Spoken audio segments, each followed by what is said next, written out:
महाकुंभ आस्था का केंद्र रहता है। अनादिकाल से परंपरा चली आ रही, लेकिन मौनी अमावस्या के दिन जो घटना हुई उसके बाद आस्था से ज़्यादा ये सवालों का केंद्र बन गया है। सवाल कई तरह के हैं और उन सवालों से भी कई सवाल निकल रहे हैं और उनका जवाब ढूंढे नहीं मिल रहा है, लेकिन हम उन जवाबों को खोजेंगे। हमारे साथ हैं ज्योतिष पीठ के शंकराचार्य स्वामी अविमुक्तेश्वरानंद सरस्वती जी महाभाग। महाराज जी, जो तमाम बातें महाकुंभ में चल रही हैं उस पर हम जाएंगे, लेकिन कई कुंभ मैंने देखे हैं और जितना भी मैं पढ़ पाया महाकुंभ के बारे में या इसके बारे में, पूरी जो परंपरा है महाकुंभ की वो भगवान शंकराचार्य के इर्द गिर्द घूमती है। लेकिन आखिर क्या वजह रही कि 50-60 के दशक के बाद शंकराचार्य के इर्द गिर्द घूमने वाली परंपरा जो है वो अखाड़ों के इर्द गिर्द घूमने लगे और शंकराचार्य महाभाग उसमें कम दिखते हैं? अब बात यह है कि इसमें अगर हम कुछ कहेंगे तो अखाड़ों को बुरा लगेगा, क्योंकि अखाड़ों का संगठन शंकराचार्य जी के द्वारा हुआ और फिर धीरे धीरे क्या परिस्थितियां बनी वो तो विश्लेषण का ही विषय रखना चाहिए कि अब अखाड़े स्वतंत्र, जैसे सैनिक शासन कहीं पर हो जाता है ना, जो लोकतंत्र से चुनी गई सरकार होती है उसको गिरा करके सेना ही शासन करने लग जाती है, तो समझिए कि ऐसा ही कुछ हुआ कि शंकराचार्य जी को उन्होंने पीछे कर दिया और स्वयं आगे आ करके अब करने लगे। तो कर रहे हैं, उसमें भी हम लोगों को कोई बाधा नहीं है, कर रहे हैं, क्या दिक्कत है। हमें तो यहाँ पर पुण्यार्जन के लिए आना था, हम लोग परंपरा से अभी भी आते हैं और अपना पुण्यार्जन करके जाते हैं। वो कहते हैं कि हम यहाँ पर रिकॉर्ड में रहेंगे और हम शाही स्नान करेंगे, सवारी निकाल करके स्नान करेंगे। हम कहते हैं कि स्नान के लिए सवारी की कोई बाध्यता नहीं है कि सवारी में ही जाएं तभी स्नान हो, इसलिए हम तो जहाँ मौका मिलेगा वहाँ से जाके स्नान कर लेते हैं। तो चल रहा है, कोई ऐसी बाधा नहीं। तो क्या महाराज जी, आप इसके पीछे यही वजह मानते हैं कि अब जगत गुरु कोई भी बन जा रहा है, शंकराचार्य भी बहुत ज़्यादा बन गए हैं? अगर एक रिपोर्ट में पढ़ रहा था कि 400-450 शंकराचार्य इस वक्त देश में हैं जो अलग अलग पीठों में अपने आप घोषित कर रहे हैं, तो क्या ये जो भटकाव है परंपराओं से यही इन परिस्थितियों को जन्म दे रहा है? असल में शंकराचार्यों ने जो त्याग तपस्या की है और जो हिंदू समाज के लिए अपने आप को समर्पित किया है, उनके साथ सदा खड़े रहे हैं और सच्चा मार्गदर्शन किया है, इसके कारण शंकराचार्यों की एक बड़ी प्रतिष्ठा हिंदू समाज के हृदय में व्याप्त हो गई है और वो परंपरा से अभी तक भी चल रही है। और भगवान की ऐसी दया है कि आज भी चारों पीठों के जो शंकराचार्य हैं अभी भी वो उसी निष्ठा के साथ विद्यमान हैं। तो उनकी जो गुडविल है, एक अच्छी छाप, उसका लाभ लेने के लिए लोग आते हैं। जैसे कोई किसी कंपनी का कोई प्रोडक्ट अच्छा जब चल जाता है ना, तो उसकी नकल बनने लग जाती है, तो बहुत सारी नकल बन जाती है, बहुत सारी कंपनियां नकल बना के उसी जैसा चला देती हैं। तो किसी चीज़ की नकल चल रही है, इसका मतलब कि असली में बड़ा दम है। तो हम तो समझते हैं कि 450 अगर शंकराचार्य बन रहे हैं, इसका मतलब कि 4 शंकराचार्यों में इतना दम है कि 450 भी नकल करके काम कर रहे हैं, फिर भी अभी भी उनकी धमक बनी हुई है। तो शंकराचार्यों का बहुत लंबा सनातन धर्म के लिए समर्पण का इतिहास रहा है, उसका ये परिणाम है। महाराज जी, आपसे बहुत सारे लोग बहुत ज़्यादा नाराज़ रहते हैं, क्या वजह है उसकी? अब हम तो नहीं समझ पाते हैं, हम तो किसी के विरुद्ध हैं ही नहीं। मूल रूप से ऐसा होता है कि जब हम कोई बात कहते हैं तो हित की कहते हैं, लेकिन वो कड़वी दवाई जैसा हो जाता है। तो कड़वी दवाई होने से जो बच्चे होते हैं वो नहीं पसंद करते हैं, ये बात है। हम लोग, हमारे भी लोग बोलते हैं कि थोड़ा मीठे ही इसमें गुड़ मिला करके आप कहिए, लेकिन गुड़ मिला के ऐसे असर कैसे होगा। तो इसलिए रोग जब बहुत बड़ा हो जाता है तो कड़वी दवाई पिलानी पड़ती है। अब रोज़ इतना बड़ा हो गया, आप देखिए कि देश में हिंदू राजनीति हो रही है, ठीक है। 11 वर्षों से तो केंद्र में हिंदूवादी सरकार मानी जाती है, लेकिन हिंदूवादी सरकार है और गाय कट के बिक रही है, और इतना बिक रही है कट के कि अब विश्व में दूसरे नंबर पे हम लोग पहुंच गए अपना देश। तो ये मतलब कैसे हो सकता है कि हिंदूवादी सरकार है, बहुमत की सरकारें हैं, और हिंदुओं की सबसे बड़ी आस्था की चीज़ गाय वो कट कट के बिक रही है। तो मतलब अति होती है ना किसी चीज़ की, तो अति होती जा रही है। अब इतना जब रोग बढ़ गया है तो ऐसे में मीठी दवाई कैसे काम आएगी, तो हमको थोड़ा कड़क बोलना पड़ रहा है। अब ये समस्या है कि हम देख रहे हैं कि अगर कड़क नहीं बोलेंगे तो हिंदू तो फिर मूर्छा में चला जाएगा। पता चला कि अभी तो गाय को काट के बेच रहा है, फिर खाने पीने भी लगेगा। फिर पता चला कि इससे फिर हिंदू जाति का फिर भेद ही दूसरी जातियों से नहीं जाएगा। तो ऐसे में जो भविष्य हिंदू समाज का दिखाई दे रहा है उसको सुधारने के लिए किसी न किसी को तो कड़ा बनना पड़ेगा। तो हमने लंबा हिंदू जाति का भविष्य देख करके ये निर्णय लिया है कि अब हिंदुओं को जगाना पड़ेगा, झंझोड़ना पड़ेगा। वो अगर गुस्सा हो तो उनका गुस्सा भी सहना पड़ेगा, लेकिन कहना पड़ेगा कि तुमसे गलती हो रही है, सुधारो। जी महाराज जी, महाकुंभ में दो नाराज़गियों का मैं अब सवाल पूछना चाहूँगा। एक फलाहारी बाबा आए हुए हैं मथुरा से, उन्होंने आज एक चिट्ठी लिखी है मुख्यमंत्री को और ट्वीट भी किया है, और बाकायदा उन्होंने एक वीडियो जारी किया है कि अंगूठे का खून निकाल रहे हैं। खून से लिखा है कि आपका नाम लिखा है कि आप कुंभ में अफवाह फैला रहे हैं, इसलिए आपको महाकुंभ क्षेत्र से बाहर कर देना चाहिए। तो ये स्थितियाँ क्यों बन रही हैं? ये जो लोग हैं इनको आप क्या कहेंगे? नहीं, देखिए, उनकी बात आधी सही है, आधी सही है। उसको हम समझते हैं कि हम भी समर्थन कर रहे हैं। जो अफवाह फैलाए उसको तो कुंभ से बाहर कर ही देना चाहिए, बिल्कुल। मतलब हम इसके पूर्ण समर्थक हैं। और इसीलिए आप याद करिए कि रात को 1 बजे घटना घटी। उस समय 29 तारीख शुरू हो चुकी थी, 28 तारीख और 29 तारीख की रात थी। 1 बजे जब 29 तारीख शुरू ही हुई थी तब घटना घटी, और रात को 7:52 पे, मतलब कितने घंटे हो गए? 7 घंटे, वो 52 मिनट मतलब 8 घंटा, और इधर कितने घंटे? उतने समय तक प्रदेश के हमारे जो मुख्यमंत्री हैं, जो इस कुंभ के सबसे बड़े व्यवस्थापक हैं, उन्होंने कहा कि अफवाहों पर ध्यान न दें, अफवाहों पर ध्यान न दें, अफवाहों पर ध्यान न दें। और आप जैसे समाचार पत्र के लोग, जो सोशल मीडिया के लोग हैं, वो सब चला रहे थे कि भगदड़ मच गई है और बहुत से लोगों के प्राण भी चले गए हैं, और वो कह रहे थे कि अफवाहों पर ध्यान न दें और सब ठीक चल रहा है। अफवाह कौन फैला रहा था? अफवाह तो वही फैला रहे थे ना। तो उनकी ये बात बिल्कुल सही है कि अफवाह फैलाने वाले को बाहर हो जाना चाहिए। तो उनका ये सिद्धांत वहाँ लागू हो जाता है आदित्यनाथ पर, और वही हमने कहा था कि भाई इनको बाहर कर देना चाहिए, इन्होंने गलत किया। तो उतनी बात तो उनकी सही है। और अगर वो कह रहे हैं हमारे बारे में, तो उसका भी परीक्षण होना चाहिए। वो हमारे वक्तव्य जितने हमने दिए हैं आप लोगों को, उनको निकलवा करके उसमें से वो अंश दिखाएं जिसमें हम कोई अफवाह वाली बात, हम जो तथ्य विरुद्ध बात कह रहे हों, जिससे अफवाह फैल रही हो, अगर ऐसा कोई है तो बिल्कुल या तो उसके लिए हमको निकाल दिया जाए या तो हम माफ़ी मांग लें। हम तैयार हैं। अगर कोई बताएगा कि हमने अफवाह फैलाई, गलत तथ्य कुछ निरूपित किए कहीं, तो उसका दंड मिलना चाहिए। हम तो न्याय के पक्षपाती हैं, अपने आप को भी उसी तराजू में तौलते हैं। अगर गलती हुई है तो हम अपवाद नहीं हो सकते, सब उसके कानून में सब बंधे होने चाहिए। कानून का निर्माता भी अंतिम लाइन में लिखता है कि ये कानून बना के मैं स्वयं को भी इससे आबद्ध करता हूँ।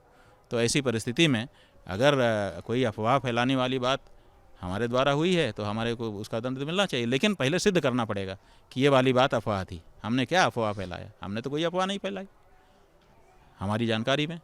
तो इसलिए वो पॉइंट आउट करें वो बात कि ये वाली बात आपकी अफवाह है, तो हम बिल्कुल विचार करेंगे और हम खुद निकल जाएंगे, माफ़ी मांग लेंगे उनसे, लेकिन उनको सिद्ध करना पड़ेगा। लेकिन उससे भी पहले जो उनका ये वाक्यांश है कि अफवाह फैलाए, तो उनका तो अफवाह प्रमाणित है। उनकी तो एक ट्वीट आप अभी भी रिकॉर्ड पर हैं। तो इसलिए पहले उनको बाहर करें। जिनको वो चिट्ठी लिख रहे हैं उनसे उनको वो कानून के दायरे में नहीं लाते, वो तो कानून से ऊपर हैं और हम कानून के अंदर हैं।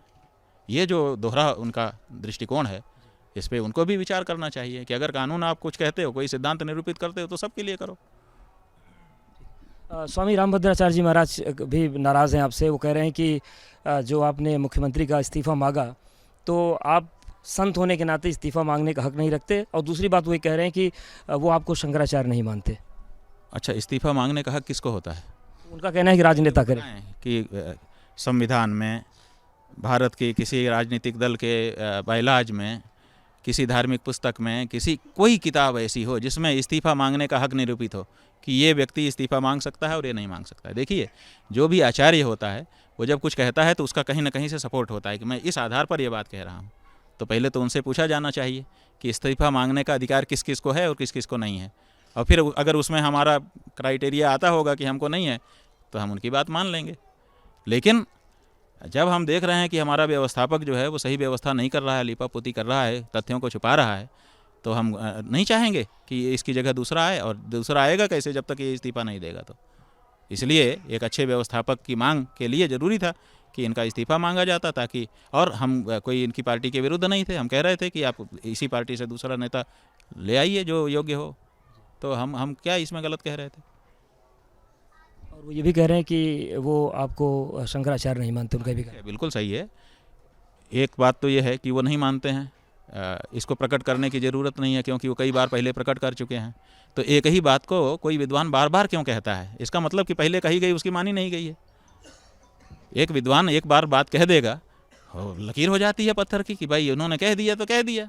तो ये तो कई बार ये बात कह चुके, तो अब दोबारा तिबारा चौबारा एक ही बात रट रहे हैं। इसका मतलब है कि पहले की बातें उनकी निष्फल हो गई हैं, ये वो भी जान रहे हैं, तभी अब कह रहे हैं। एक बात।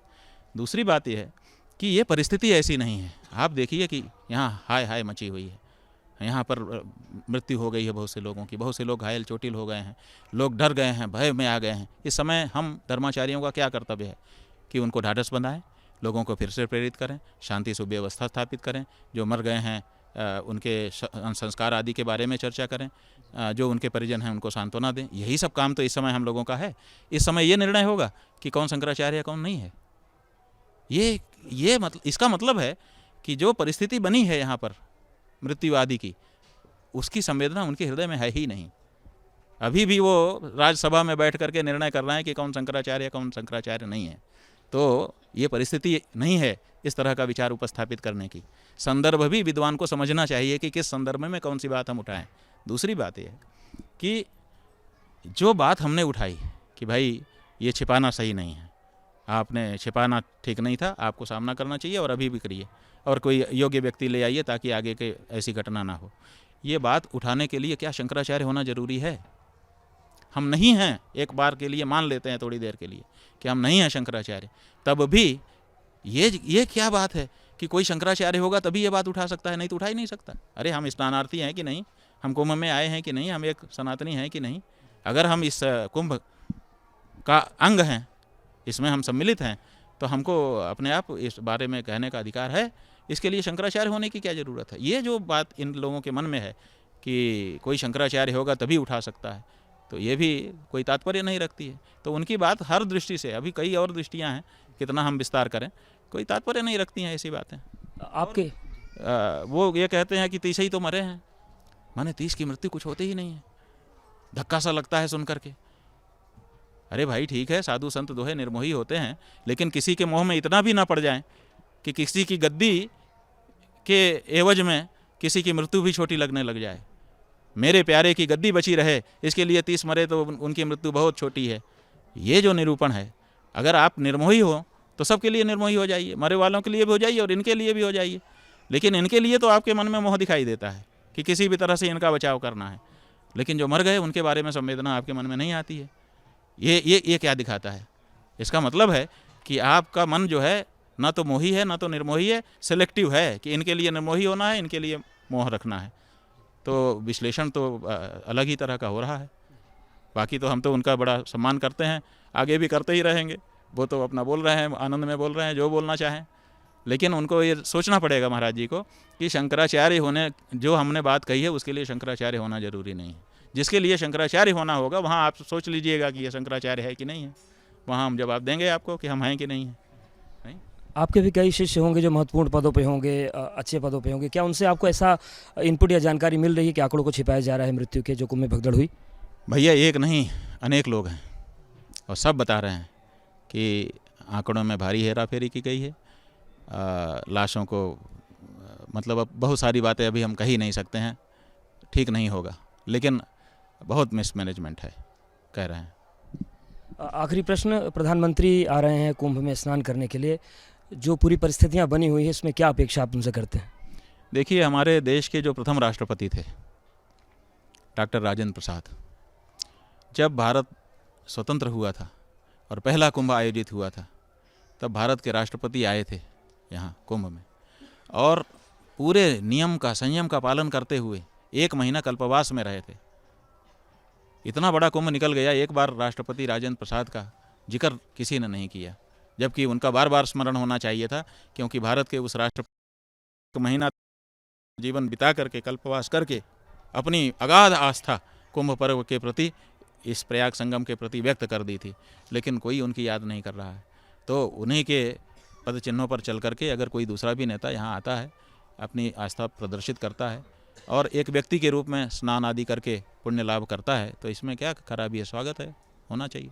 कुंभ क्षेत्र से आप अपील करेंगे कि जो बातें उठ रही हैं उस पर वो संज्ञान लें उसका? क्षेत्र माने लोगों से? नहीं, महाकुंभ क्षेत्र में वो आ रहे हैं, आप यहाँ पर मौजूद हैं, जो भी बातें हो रही हैं पूरे भगदड़ को लेकर, जिस मिसमैनेजमेंट की बात आप कह रहे हैं उस पर वो संज्ञान लें। देखिए, हमने जब ये घटना घट गई थी उसके दूसरे ही दिन ये कहा था एक पत्रकार के माध्यम से, जिसको बाद में दिखाया भी गया था, हम पता किया था कि देश के जो भारतीय जनता पार्टी के सबसे बड़े नेता हैं इस समय नरेंद्र मोदी जी हैं, जो कि प्रधानमंत्री भी हैं। उनके बाद दूसरे नंबर पर नेता आते हैं अमित शाह, और भारतीय जनता पार्टी का जो राष्ट्रीय अध्यक्ष है वो तो अपने आप में स्वाभाविक है, सबसे बड़ा नेता है ही है। तो ये तीन लोग हैं, तीनों मिले जुले हैं, एक ही हैं। तो हमने इन तीनों से कहा था कि जनता में बहुत गलत संदेश जा रहा है, जो कुछ यहाँ पर घटना घटी है उसको छिपाने की पूरी कोशिश हो रही है और वो छुप नहीं पा रहा है क्योंकि घटना बड़ी है। तो ऐसी परिस्थिति में इसका बड़ा व्यापक असर जनता में जाएगा। आप ऐसा करिए कि मुख्यमंत्री बदल दीजिए। तो उन्होंने तो मुख्यमंत्री बदला नहीं और इस तरह की कोई बात किया भी नहीं। इसका मतलब है कि वो भी मुख्यमंत्री से मिले हुए हैं। लेकिन एक बात के लिए हम उनकी प्रशंसा करना चाहेंगे, हमने उनका भी एक्स हैंडल देखा, जिसमें लोग आजकल अपनी बात कह देते हैं। ट्विटर पहले था, अब एक्स हो गया। तो उसमें आप देखिए, गजब की बात है, मुख्यमंत्री जो उत्तर प्रदेश का है, जो इमीडिएट बॉस है यहाँ पर, सबसे मतलब एक एक चीज़ उसके अनुसार हो रही है, वो रात को 7:52 पे स्वीकार करता है कि कुछ मृत्यु हुई है। और हमारा देश का प्रधानमंत्री सवेरे 10:30-11 बजे ही संवेदना प्रकट कर देता है। इसका मतलब है, और अमित शाह उसी की थोड़ी देर बाद वो भी प्रकट कर देते हैं अपने एक्स हैंडल पर कि जो लोग मारे गए हैं उनके लिए हमारी संवेदना है, उनके घर वालों के लिए संवेदना है। इसका मतलब है कि उत्तर प्रदेश की सरकार से ज़्यादा संवेदनशील तो इस मामले में वो थे, इतना तो प्रमाणित है। उनका ट्विटर आप भी चेक कर लीजिए। तो नरेंद्र मोदी और अमित शाह, इन्होंने कहीं ना कहीं यहाँ जो घटना घटी उसके प्रति अपनी संवेदना कम से कम प्रकट की, और उसमें लिखा कि हम आदित्यनाथ से संपर्क में हैं, बात कर रहे हैं। इसका मतलब वो संवेदनशील थे और कह रहे थे, और ये छुपा रहे थे। ये आदमी नहीं है संवेदनशील, इतना तय हो गया।